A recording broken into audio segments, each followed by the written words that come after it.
Good morning on our next episode of Life is a Journey. Thanks for being here again. And yeah, here's my co host Tunda. Today we have a nice little topic about transportation and the effect on the environment. So, the idea is that there are more greener ways of transportation, and I want to challenge Tunda today by saying there is no green way of transportation.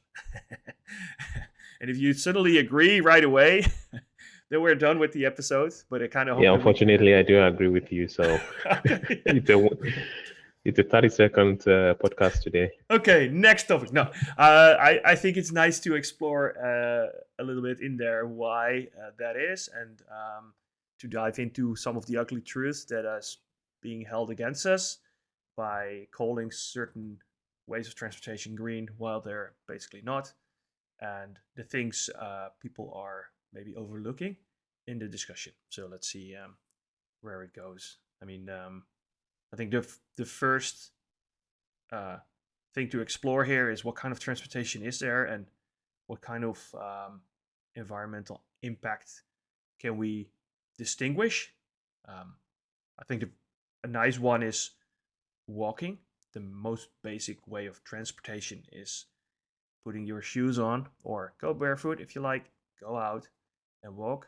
And I think we can all understand that we use oxygen and we use some food, and the exhaust is what we breathe out. We don't make a lot of noise, we don't create a lot of environmental impact whatsoever. Um, but that's one way of transportation. And the downside is it's not going very fast, and the range is limited. I think on a good day, you can maybe hike like 10, 20, 30, or maybe even 40 kilometers, but then you will spend most of your day walking. So if you work somewhere far away, this is probably not going to be an option. Um, Health benefits are great, so we're all being, um, yeah, basically motivated to walk more. So that's good. But then the next step, and I think this is going to be, Before you go to the next step, oh yeah, I think one of the issue with walking today is it's no longer considered as a means of transportation. It's now seen as means of exercise.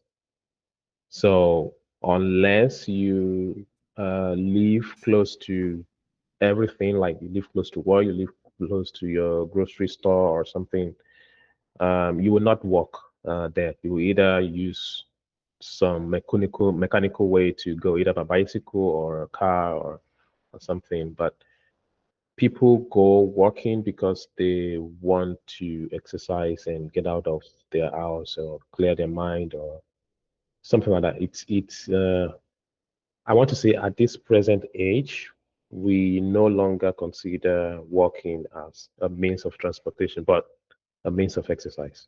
uh, yeah, you're right.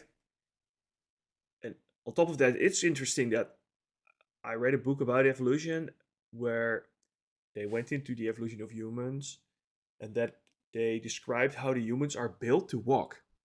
We actually evolved into a walking thing because when we our ancestors like primates, they have their hands and their feet which they use to move around, which is not very efficient to cover long distances. So when we started covering long distances, we had to become upright, and we're also very good at carrying stuff. That's also interesting. Humans can carry a lot of things while walking, which is also unique as a species. But okay, uh, we're already distracted from the topic. This is going very well for today. um, okay, so let's go into the. I mean, there are a lot of other things we can discuss. You have maritime transportation, we have rail, and we have uh, airlines and stuff. But there is, and we can cover that maybe later. But my starting point is the whole discussion about driving a car. I love to go there because it's something that pisses off a lot of people for some reason. um, because the car is not just a means of transportation; it's also a religion. It seems you can probably um, right, some car brands and some car ways of how they work. If they have internal combustion engine or they're electric, you can predict their political um, direction, where they're at, and that's all tied to a car, which is just in the basic of a car is a means of transportation. So I wonder why the car is so important for us and what happened, why it became so important. Because you go back like 100 years, there were no cars, and now everyone has at least one car or two. Um, well, not everyone, but many people have a car. So that's intriguing, right? And then we said, well, cars are dirty. They're all the fumes coming out, and it's very bad for the environment. We need clean cars, and that's basically the most stupid thing we figured out because there is no such thing because a car is inefficient. I have a car, by the way, so this is calling myself stupid maybe.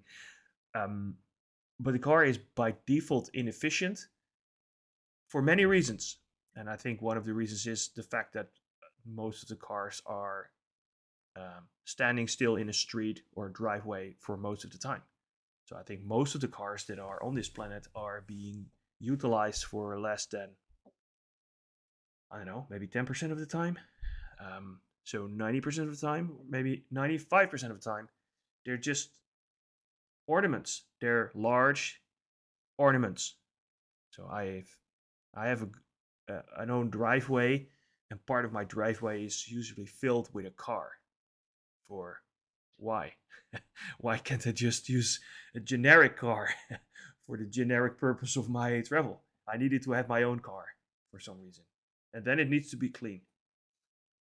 And then we call cars that drive on electricity clean nowadays. While there's a lot of debate about how clean they are, but I think we can carve that out in separate areas.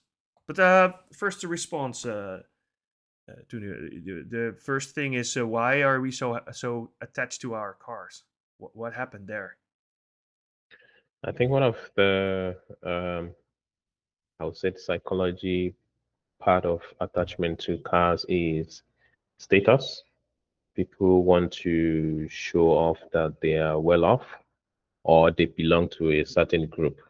So that's why, for example, those that go for electric cars wants to belong to some set of people who think they are driving green, they are saving the environment because they have electric cars, and the the bad guys are the ones driving the diesel and the petrol cars. So I think the psychology of like belonging to a specific group is there, and also part of status. If you That's why people want to drive BMW instead of Toyota, for example, or a Mercedes instead of Subaru or a Mazda. So those kind of things is mostly focused on status and um, convenience.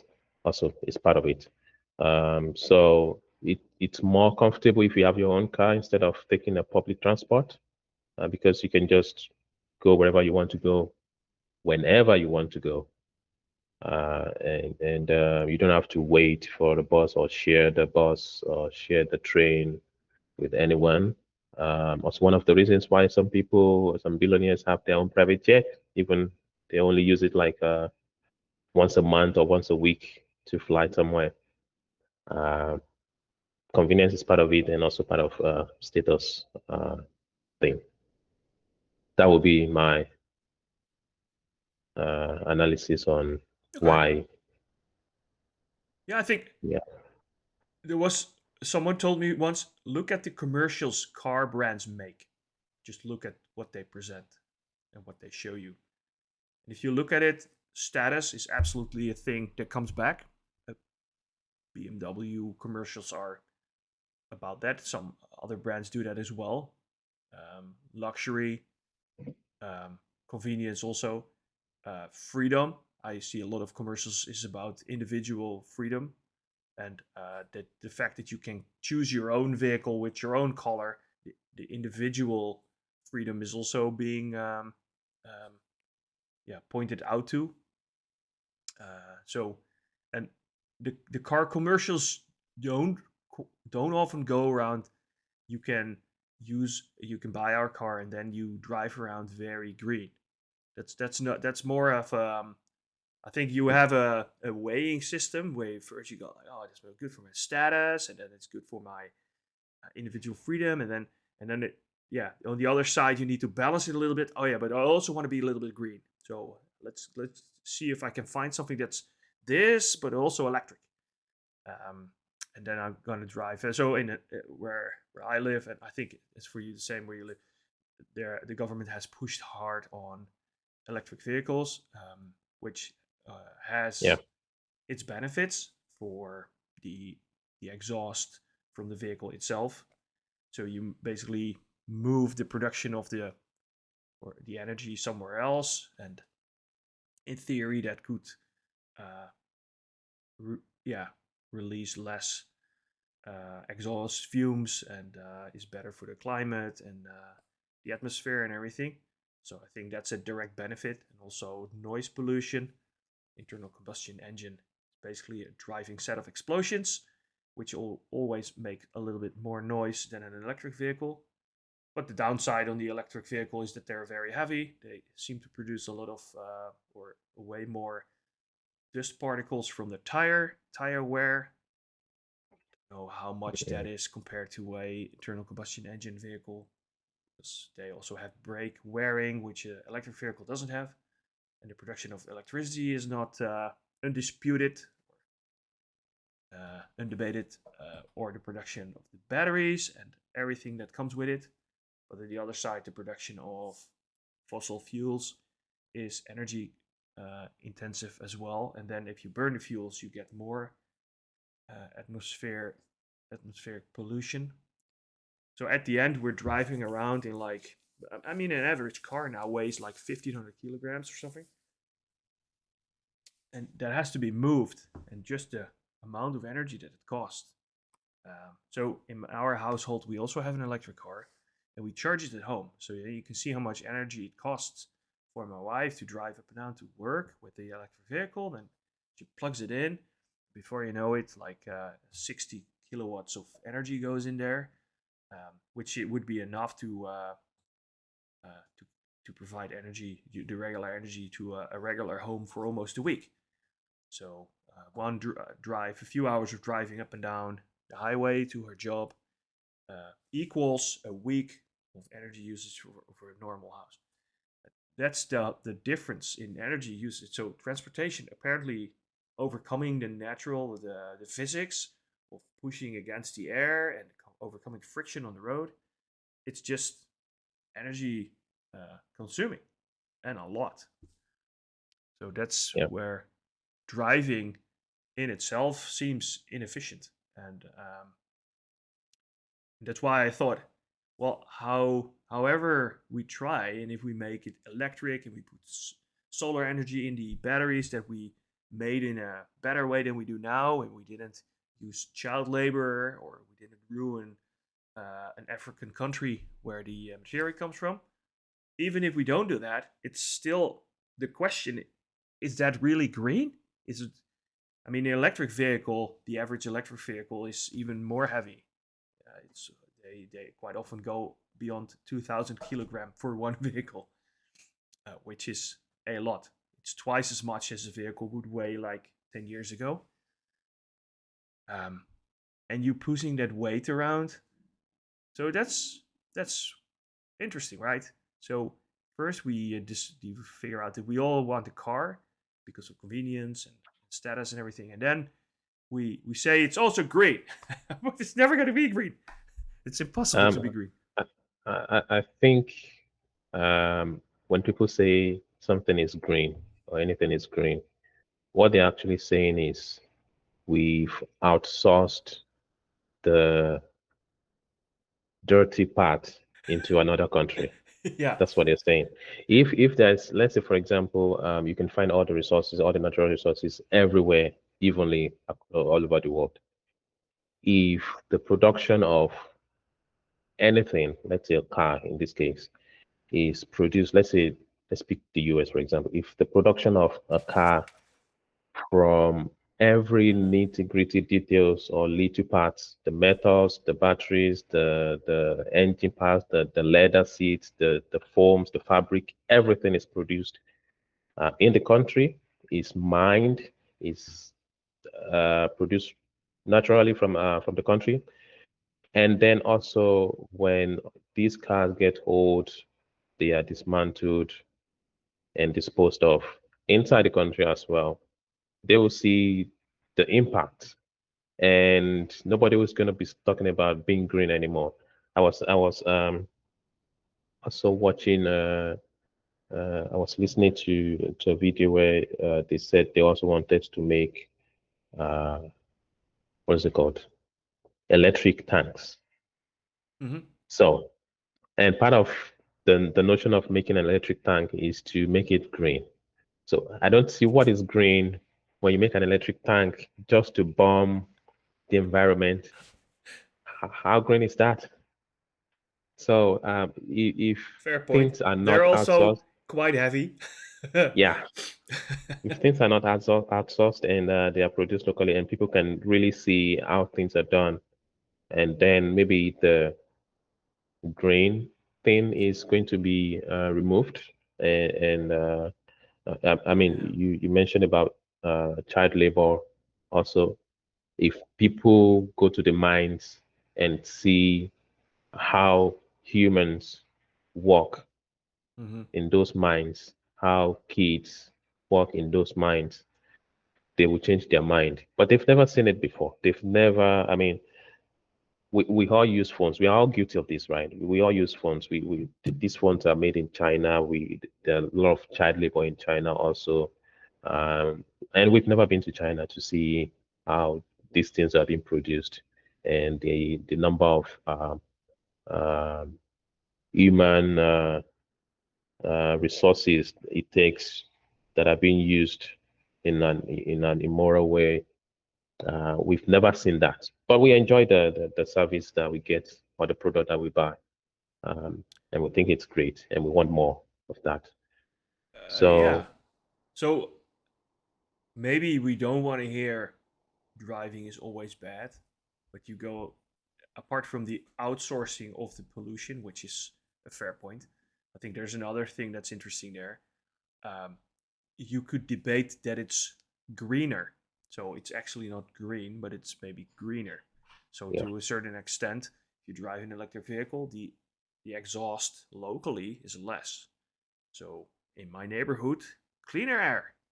Not so much for maybe in Africa or whatever the car is being produced, or the battery is being mined, or the battery metals are being mined, or the energy is being produced. Because if we charge the car at night, my solar panels do shit for charging the electric car. So I don't have the illusion that we often charge the car with actual solar energy, except when the solar energy would come from the other side of the planet where it's sunny while we charge at night. Because during the day, when the solar panels are actually working, the car is not here but at the office. So the whole cycle of energy is a bit of a problem where we haven't solved it, and we kind of go over it and say like, yeah, but I'm driving a green car, which is a yeah, it's a marketing thing. yeah, So I do believe that an electric vehicle could be a better solution than an internal combustion engine if you stick with driving cars. I know that fossil fuels will they're not unlimited, so at the end there will be a shortage and things will change. But for now, it's also the question if we have so much people on this planet and they all want to drive a car because it gives them status of freedom and everything. That's an interesting um, uh, uh, situation.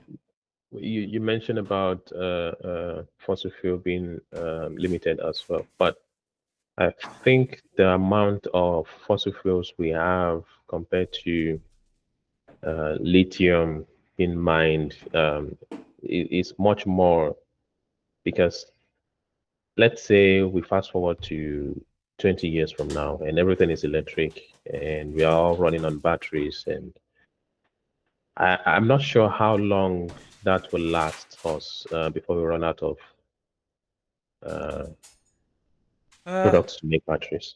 well, I do know that a lot of the planet's surface hasn't been investigated for all of these materials. You know that some of the materials where they are available are not being mined right now because they're a war zone. One of the reasons Russia is invading Ukraine is because in the eastern part there are a lot of yeah uh, valuable materials in the ground that haven't been mined yet. Um, so yeah, I think that's why we'll start to see more conflict. So countries will try to get a claim over those materials. So I don't know what our total amount of. I mean, for searching for oil, we've been doing that for decades because the black gold has intrigued a lot of companies for a long time. And you also see that there's a lot of harder to obtain oil still available, and if the price stays high, it becomes more interesting to get that oil out. I think it will be the same for lithium. I don't know how scarce it will be. If that's it's gonna be very soon um, harder to obtain or unable to obtain it, then we'll have to. That's the upside about batteries. There are a lot of ways of storing energy in a battery, so it doesn't always have to be lithium. Um, Yeah, so that it will, could be anything else. yeah, yeah. So maybe that technology will solve that issue. I don't know, but that's Yeah, interesting. Yeah. I do agree that technology is advancing and we are progressing, and having electric means of transportation is a good thing, not a bad thing. It's also a progress. Um, what I don't get is the purpose of the heavy commercials and the political agenda pushing this green energy to everybody. I don't understand. Why not just be clear that, okay, this is better than uh, using petrol or diesel, but it's not 100% green. Well, that's why I wanted to discuss this topic because it instead of gaslighting, it starts to become green lighting, right? We're calling stuff. I mean, like 50 years ago, they were giving subsidization on diesel vehicles with a cleaner exhaust system that then had a certain energy label, and then they said, well, you get a discount on your taxes if you buy this diesel vehicle. And now you are like 50 years later, and we're on the verge of having cities like Amsterdam ban all diesel vehicles to enter the city. So 50 years ago, you bought it subsidized because it's clean. This is a very clean diesel engine. It's better than petrol. You should buy this very clean diesel engine. And like now in I think in 2030 something, so maybe 20 years after you bought that very clean diesel, the diesel is banned from the city. So there is a big shift in what we think is clean and what we call clean, and Yeah, why we say that. So the electric vehicle hardly existed back then and wasn't a solution, but they wanted to yeah to have less CO2 exhaust, and then they figured out that all the diesels have some other exhaust as well. The nitrox oxide stuff, or I don't know, the NO thing, which is now a big issue.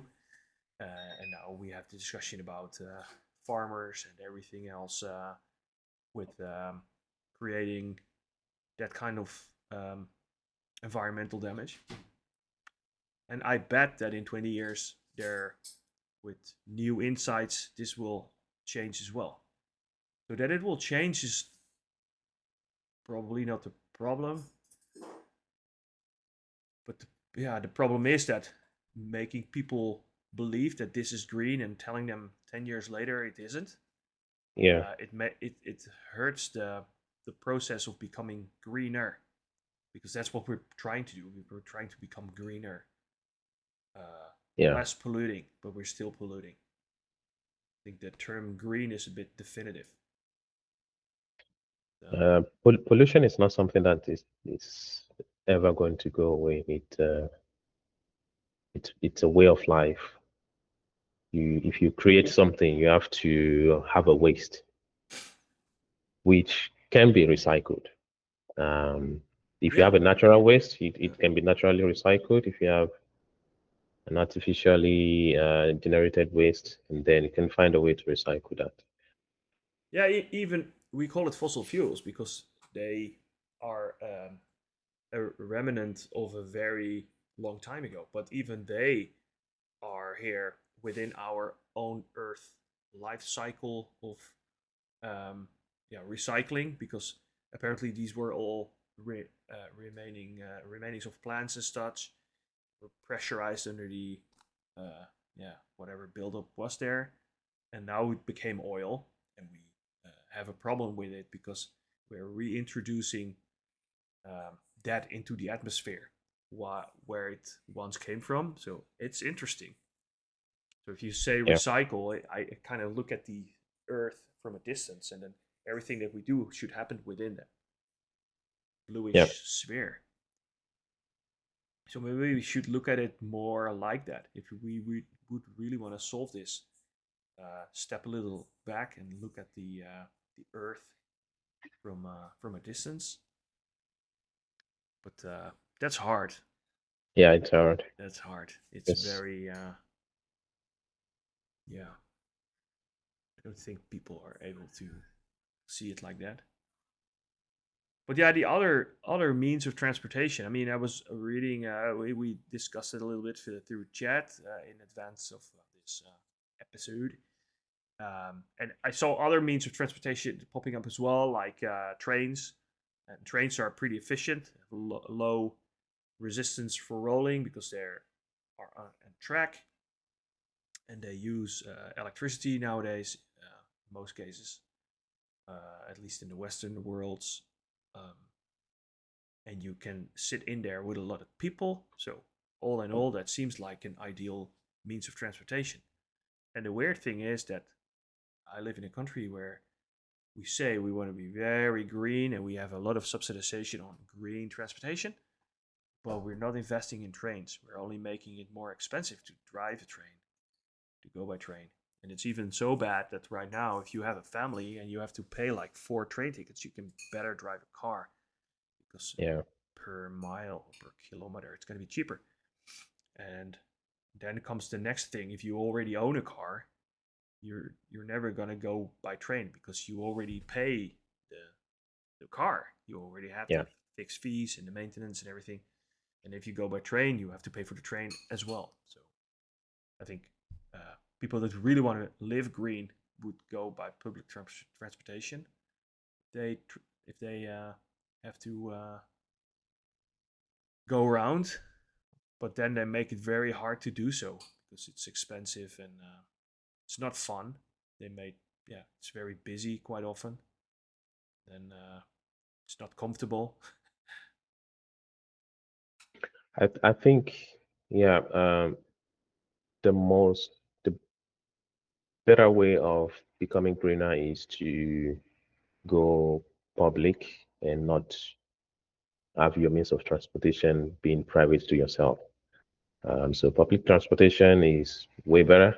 Yeah, It doesn't matter if that means of transportation is using electric or whatever kind of fuel, but as long as a train can take about 200 people at a time, it's more efficient than having 200 cars on the road.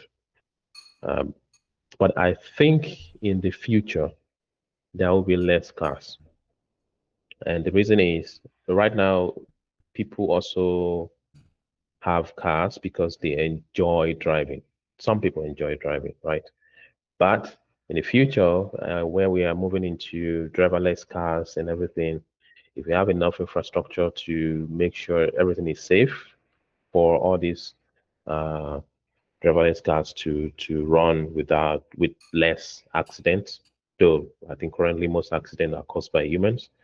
Um, but in the future, if there are driverless cars and people are no longer interested in driving, nobody will want to buy a car for themselves. And also, right now we are already having this Uber thing where you can just tap your phone and you have a car come pick you up in 2 minutes. That is already suppressing the urge to want to have your own car because you can just have your own driver. Yeah, Uh, absolutely. I think in bigger cities, like in New York or something, you see that people are moving away. New generation, younger generation, moving yeah, away new from generations. Yeah, car ownage. They don't see the benefit of it. See a lot of Gen Zs in Amsterdam as well. They don't own a car because you cannot park it anywhere, and if you do drive it around, you get stuck in traffic all the time.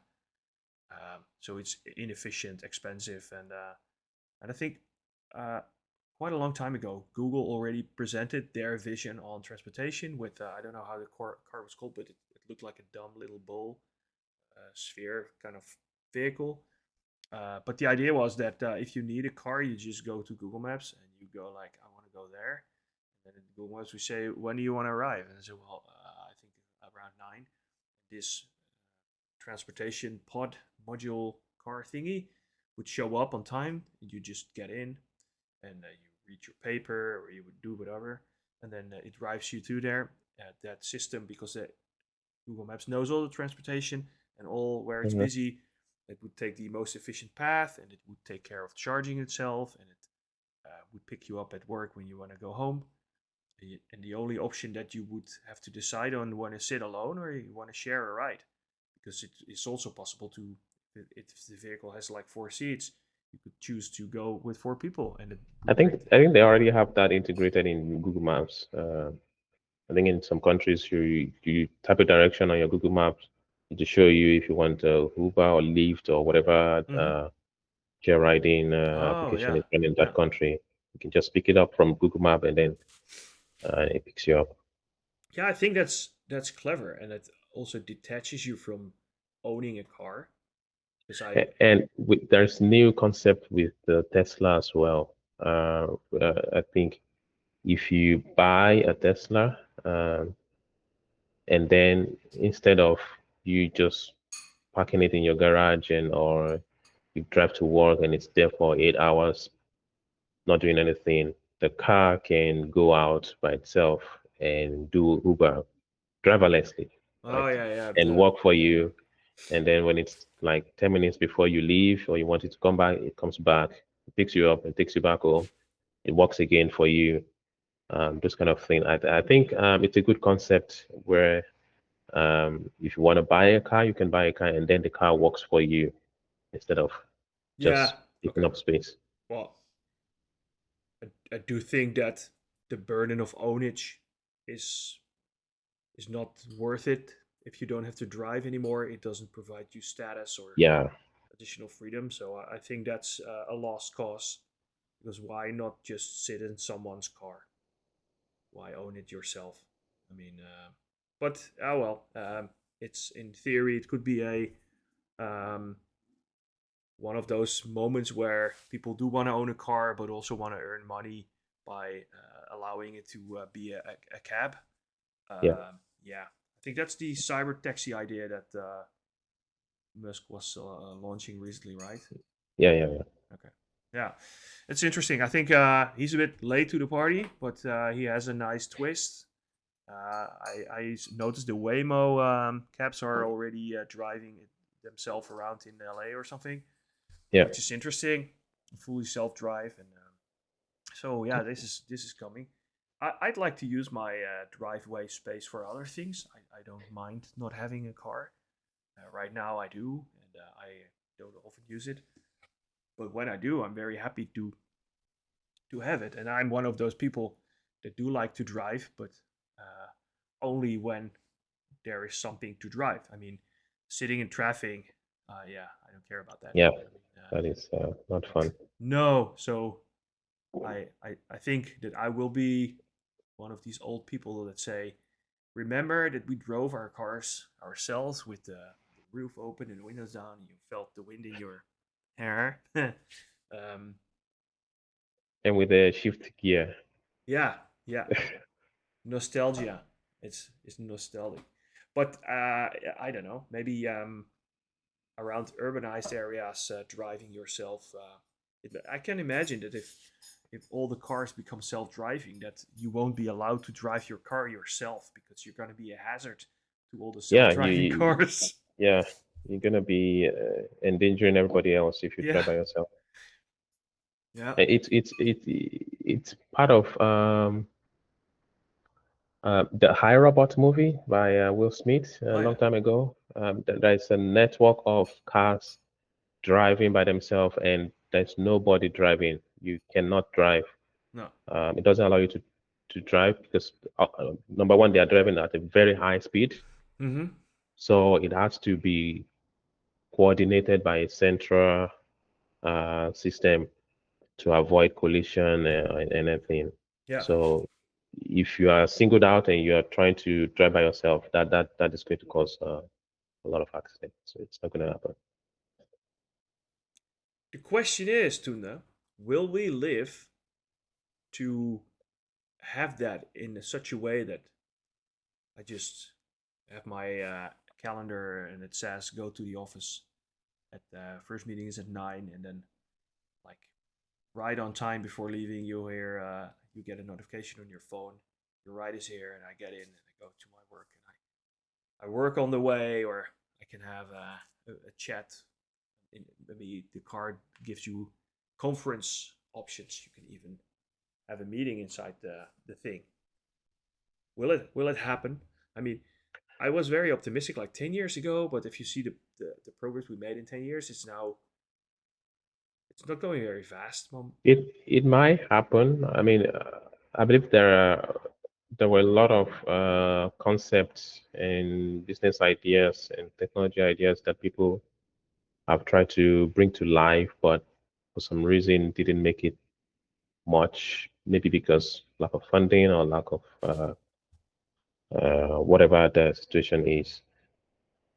Um, I remember about 15 years ago, I was doing a school project, and the project was about um, a notification like a calendar to remind you if you have some task like your basic calendar, but it's going to be integrated with your location. So it's going to use GPS. Mm-hmm. And so, for example, let's say in the morning you need to drive your kids to school, and then you need to go to work, and then on your way back from work, you need to go to the groceries to get something, and then pick the kids, and then go home. So the half idea was, let's say something happened that disrupts your calendar for that day. And you need to go out. So if you drive, let's say you need to pick up your kids at 4 p.m. and you drive by their school at 3:30, the app should remind you that you should be back at this location Mm. in the next 30 minutes, Yeah. something like that. But that was the idea that we came up with back then. But up to now, nobody has ever implemented something like that yet.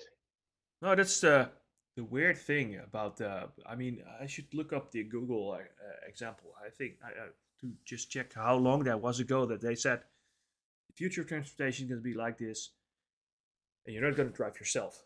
And still, it's not happening. And I see that in the European Union, we have a lot of discussion that it's the same as in the US about the import of Chinese cars. They're very cheap and they're not bad anymore. They're actually pretty good. So that's a risk for them. But then the question is, it's like maybe Musk is a bit early switching his business model to cyber taxi things.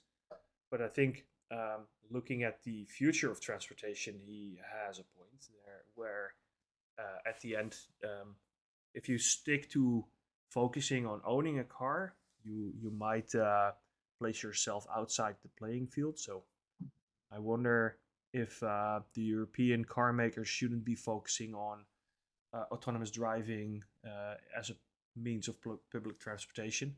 And if they call it green, they can get a subsidization. That's how it works. So they should. This is very green, and then the European Committee comes. Oh, here, take all my money. Um, but jokes Yeah. aside, that's an interesting take on this. Should we even bother to keep the car industry as is? Or should we transform the car industry while it's under pressure anyway? So Transform in what way? to not just build individual owned cars, but to build so focus on autonomous driving, make sure it works for a change, and then if it works, create a network of individual transportation pods. Uh, yeah, that I autonomously think drive. we are getting there, and also to get there, I don't think the problem is the technology. I think the problem is a lot of policies has to be in place to make these things happen. Uh, Um, because even, for example, right now, if I don't know if they already have these policies in place. If your autonomous car drives and gets into an accident or hits somebody, who is liable? Are you the one or the car company? Who is going to pay for yeah, the that's the insurance reason or why those kind of things? the American version of the full self drive is not allowed on the European roads because it's not on par with regulation. Yeah. Probably working on that, and that's why I think Mercedes in Europe is ahead of Tesla for self driving because they have a level 3 system or something that's better and is allowed to drive and is abiding to those regulations. But even with level 3, it means that the driver is still responsible. I think the responsibility question is still one that's up for debate, and I do think that if you look at the future of this transportation thing, this is an important one to answer or to solve. It's still a Yeah. bit strange, in my opinion, that where if, for example, a human causes like 1,000 deaths a year, all the whole population in traffic, and a Mhm. computer only kills 100 people, the computer is going to be under higher scrutiny. Apparently, computers are not allowed to make mistakes. Yeah. So that's the difficult thing. So maybe it's yeah, it's something. Yeah. I Yeah. think technology-wise, we are there. Of course, there's a couple of improvements needed, Mm-hmm. which will come Mm-hmm. with time. But with technology, we have it right now. The only problem is the environment, setting it up and making sure um, people are not also hindering, because humans are the one breaking the law, breaking the traffic laws, and running the red light or doing whatever that might cause some issues with autonomous cars.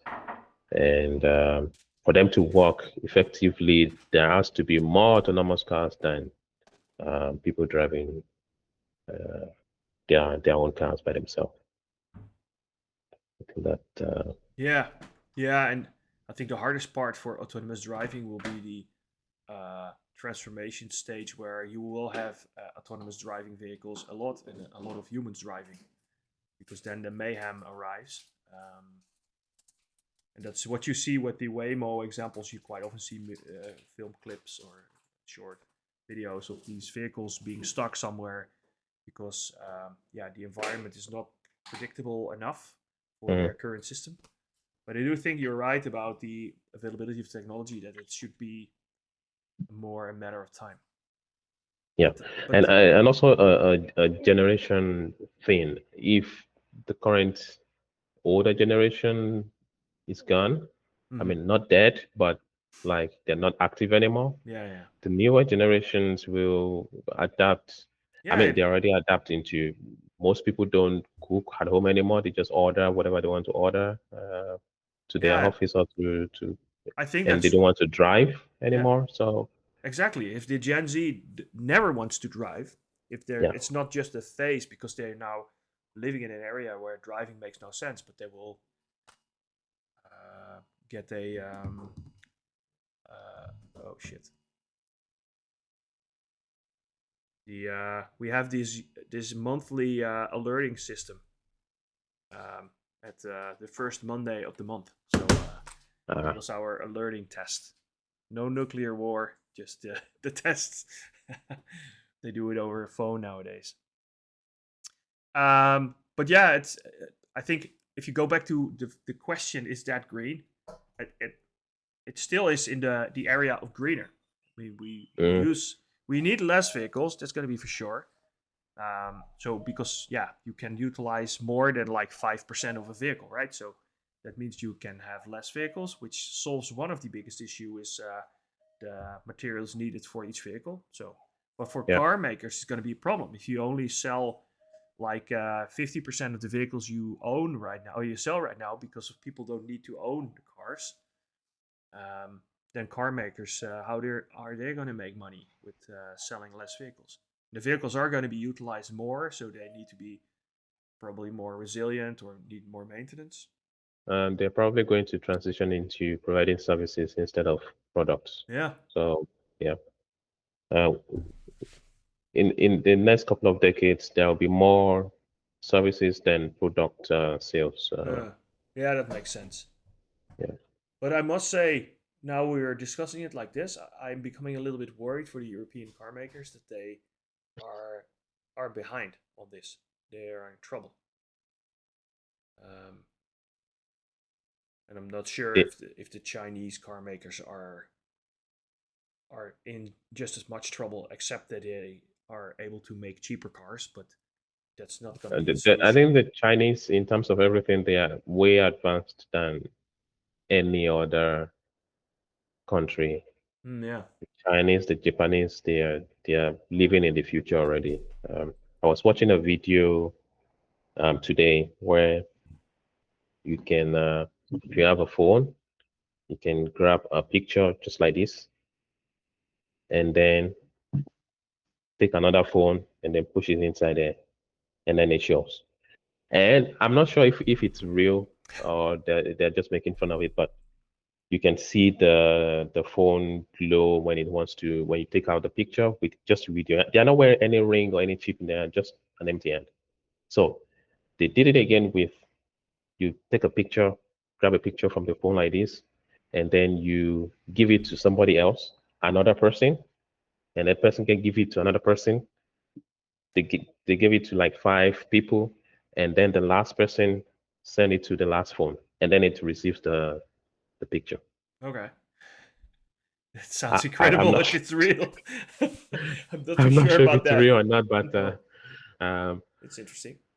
it's an interesting concept. The Chinese are really really really in I was watching a couple of their car advertisement and the features they have. They are really incredibly good with the cars now. It's no longer just um, But it's cheap Chinese cars, but they no, are no, very no. durable. I mean, the quality of the build quality of the car is fine, but I do know quite a lot of people with a Chinese car in the Netherlands right now, and they are good, but they're not better in sense of the software systems and the autonomy. So that's just something we see online. We don't see that on the road here. They're not here, and some of the cars are actually, especially on the so the build quality is now very good, but then the software quality is still poor. So, for example, a Chinese brand that's selling a lot of cars in the Netherlands, it's MG, which was formerly a British brand, obviously, but uh, the quality of the entertainment system is not great, and the onboard systems are just outdated and buggy, and they have update process which is not ideal. But I think it's a very cheap car, so the expectation of people buying it is not that high, so they're fine with that, Yeah. and it's not um, disturbing the functionality of the car itself. But I think I saw some pictures of a Zeekr, or I don't know what kind of Chinese brand it was, about a car that was just driving itself from a parking garage just outside. So the owner was standing outside waiting for the car to arrive, could just get in. It was like a complete self-driving valet service, but apparently that's just a theoretical feature that that should come. But I do notice that some of the higher tiered Chinese brands, the cars is visibly littered with sensors. You see sensor bumps on top of the car and on the corners and on the side. So they are filled with sensors that I think Tesla is also using for self-driving. So I think Yeah. they're really working on that. But the main thing is uh, making the car aware of its environment and being able to keep its lane and drive a little bit themselves. That's one thing. But being fully integrated into a system of picking up people and dropping off people and billing and everything, yeah, that's quite a leap.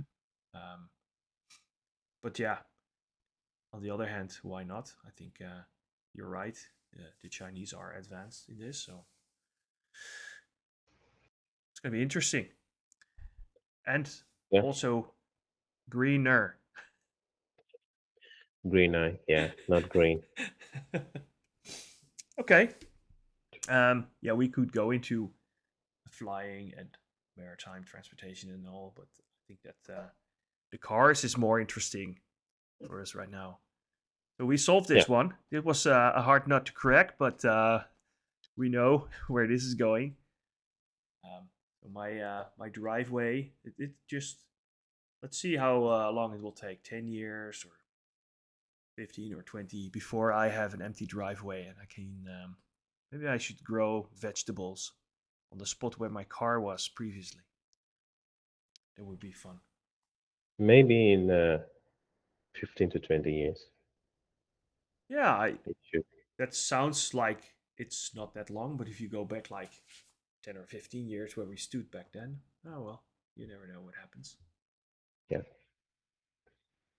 All right, well, let's wrap it up for today. Yeah. Thanks for this, and Thank you. see you next week. See you next week. Bye. Bye.